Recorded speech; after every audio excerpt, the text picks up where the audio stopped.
jam hiramon bandiraɓe sehlaɓe heɗotoɓe radio Jowol Sare en garti hande e oɗo ñalawma aset hawri ko 3 lewru août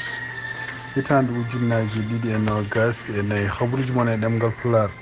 ɗum noon guiɗirɗen ko toon to États-Unis hono kanko Kamala Harris mbiyaɗo wonde ko kañum jogori wonde nomaɗo pour yo won candidat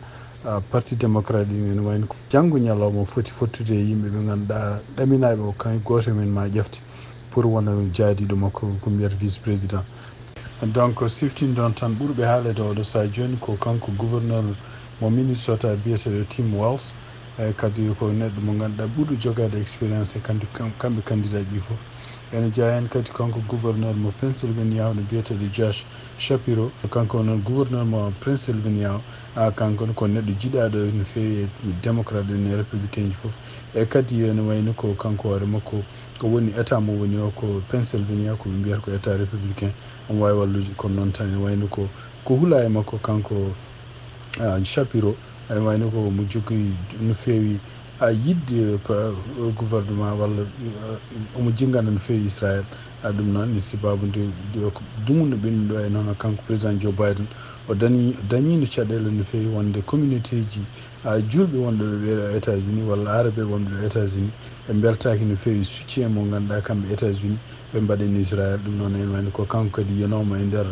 seppuji ɓennuɗi ɗi henna surtout to étudiant ji no gonne université ji o feeli noon ɓe ɗiɗon étudiant ji no fewi e kanko kadi sénateur jeyaɗo toon to Arizona biyeteɗo Mark Kelly. Mark Kelly kañum hoore mum hayso ala expérience ko neɗɗo kadi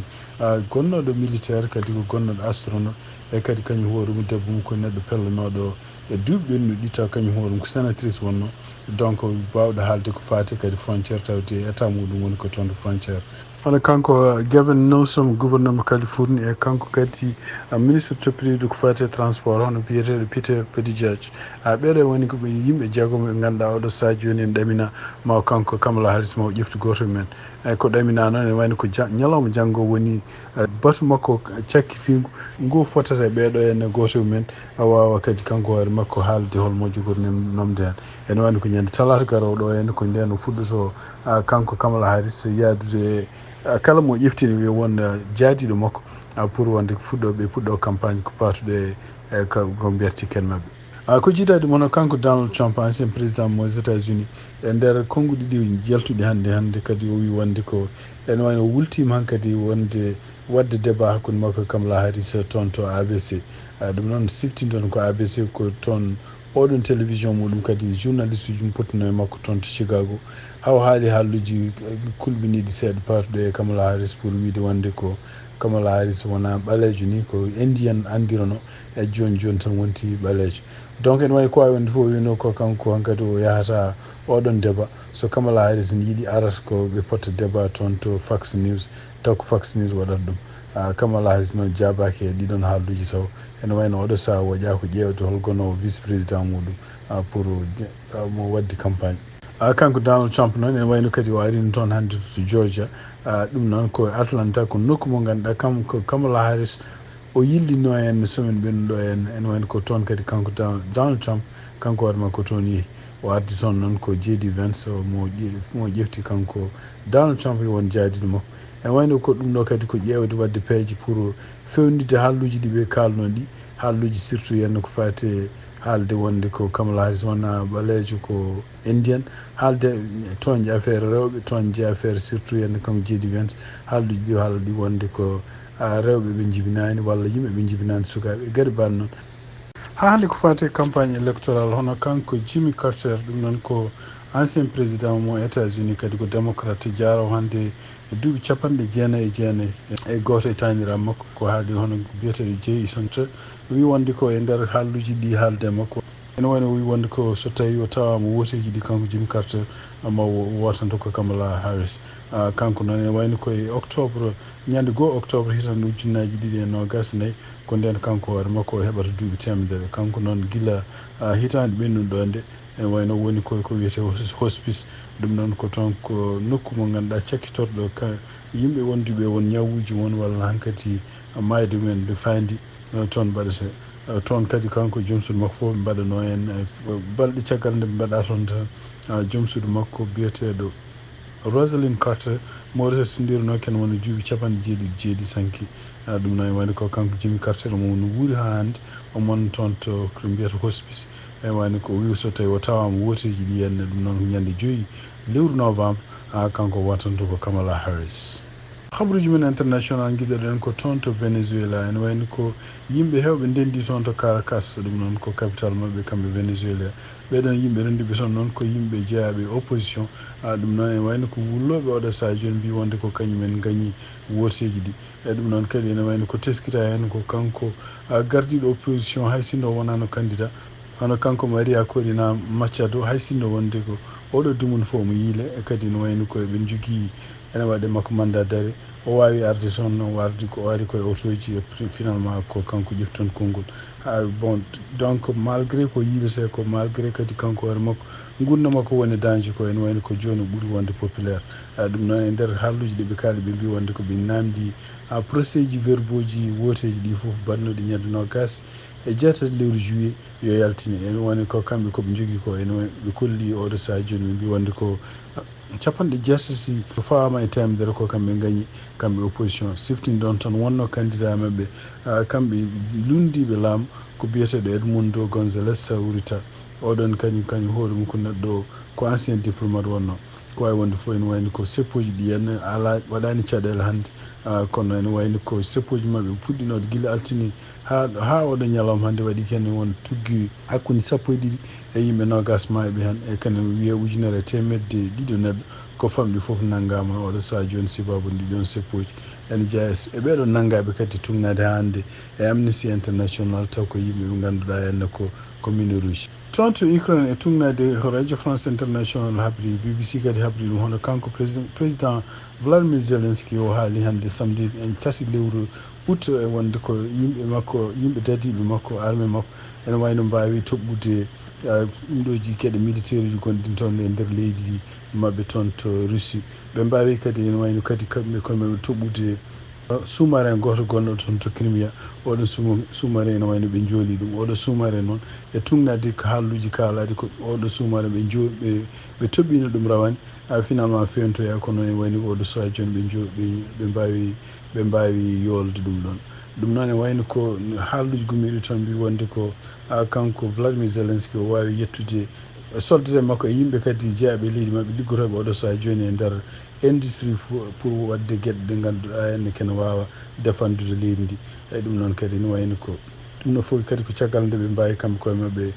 fellude toon to Russie nokkuji taw ko garuji nokkuji kadi tawɗo pétrole fewnte e nokkuji kadi taw ko gueɗe ɗe ganduɗa kamɓe Russie naɓe ɓe kutoro pour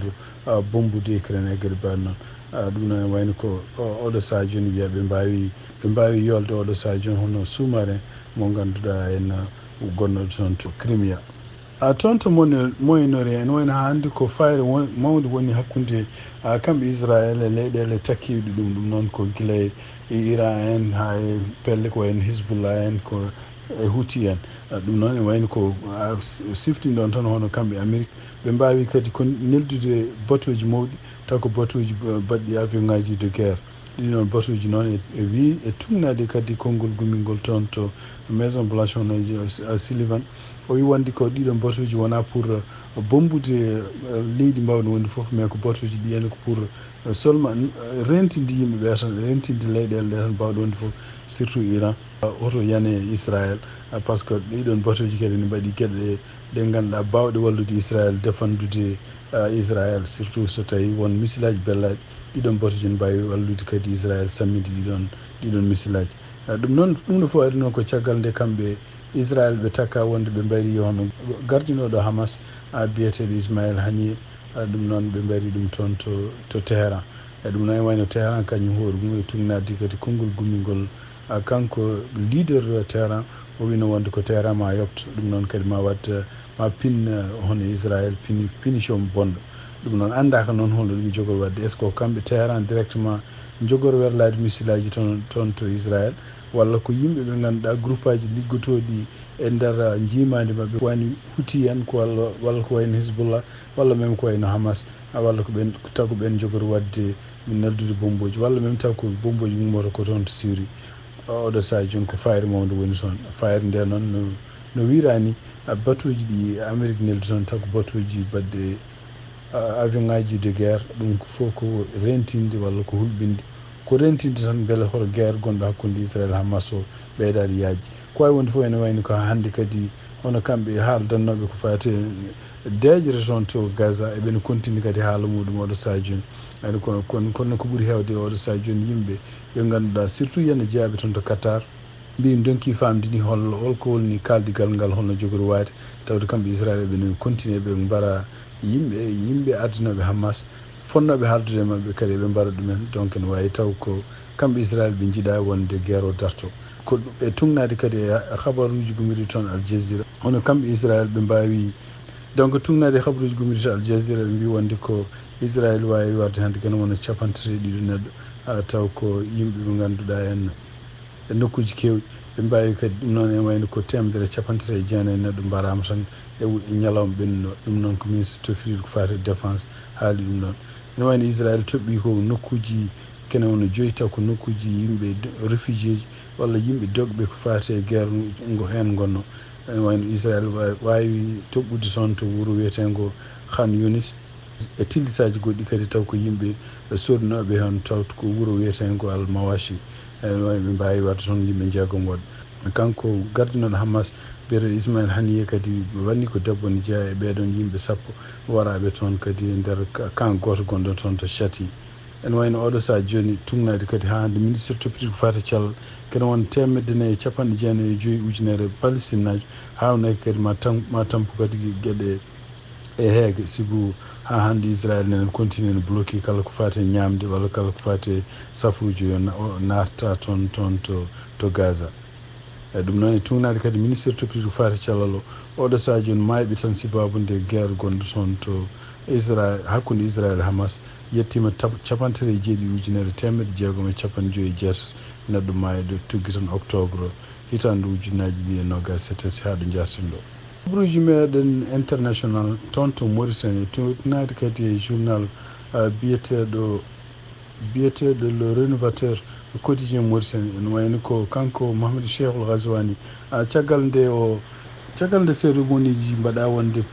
pour mandat makko ɗiɗaɓo pour ardade leydi Mauritanie o wawi suɓade holgono premier ministre makko ɗum noon ko ɗaminno ko wonde ko kanko gonnoɗo directeur campagne makko ene hawnaki mo waɗa on premier ministre ɗum noon ko Sidi Ahmed Ould Mohamed kono ene wayno ko kanko Mahamadou Cheikhul Ghazouani o suuɓi joni ko biyeteɗo Mouhtar Ould Diary on kadi ko neɗɗo jeeyaɗo diwan Brakna kanko Mahamadou Cheikhul Ghazouani no ene wayno ko suɓademo oɗo neɗɗo jeeyaɗo toon to diwan Brakna hawnaki ma wallu yimɓe jeeyaɓe toon to gorgol guide makko e Trarza dañde ministre uji taw koye ɗiɗon nokkuji gommi ɗum noon kadi ko haalluji ɗum noon kadi ene wayno kono kanko Mouhamadou Cheikhul Ghazouani e tugnade kadi ko fama tan oɗo saha joni o yiiɗi ko ƴewde yimɓe ɓe ganduɗa ko takkude technocrate donc yimɓe joguiɓe métier walla joguiɓe humpito no fewi walla joguiɓe jangde fatude woni domaine aji ene wayno ko kanko oɗo premier ministre cuɓaɗo e tugnannoɓe kaaliri o ardi ko kanko hoore makko wawde wallude kala ko fate ngaalu leydi ndi beele kadi ne yaara yeeso habruji men international cakkitorɗen ko toon to Nigéria ene wayno ko Nigéria kañumne ɗeɗo balɗe foof woni koye seppoji ni keewi toon seppoji ɗi noon ko yimɓe wullitoɓe oɗo saha joni ko fate gurdam ɗam no way tidde ɗum noon ene wayno ko fama tan toon to Lagos yimɓe hewɓe jaltini jogui drapeau ji ne jogui kadi drapeau ji leydi ndi kamɓe fof ene wayno koɓe mbawi kadi kamɓe ndeɓe jaltinde fottude yimɓe dediɓe hewɓe toon to laabi gonɗi toon to Lagos ɗum noon ene wayno ko kamɓe seppannoɓe ɓe ene ko ɓuuri hewde mabɓe hen kadi ko yimɓe gullanno ko fate hen prix ji ko fate gurdam e ɗum ɗon kadi ene wayno ko ɓe takka kadi wonde laamu ngu e takkudeɓe kadi laamu ngu ene wayno ko waɗani golle moƴƴe pour wawde ɓamtare leydi ndi e nder leydi ganduɗa ɓurdi hewde yimɓe e leyɗel Afrique en jeeya seppoɓe noon surtout ene ko hen jangguinoɓe toon to Nigéria ene wayno ko jangguinoɓe mabɓe ɓuuri yimɓe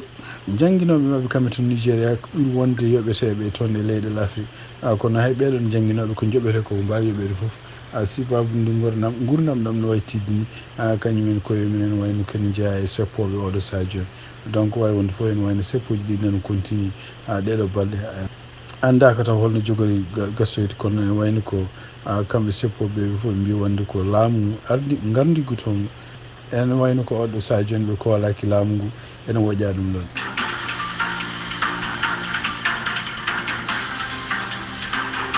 bandiraɓe sehlaɓe heɗotoɓe radio Diowol Sare ko ɗi habaruji jogon noon hannde e ɗemgal Pulaar siftindon tan hannde ko aset 3 lewru août hitande ujunnaji 2024 yen mbaali jaam ha janggo kadi so Allah jaaɓi on jarama.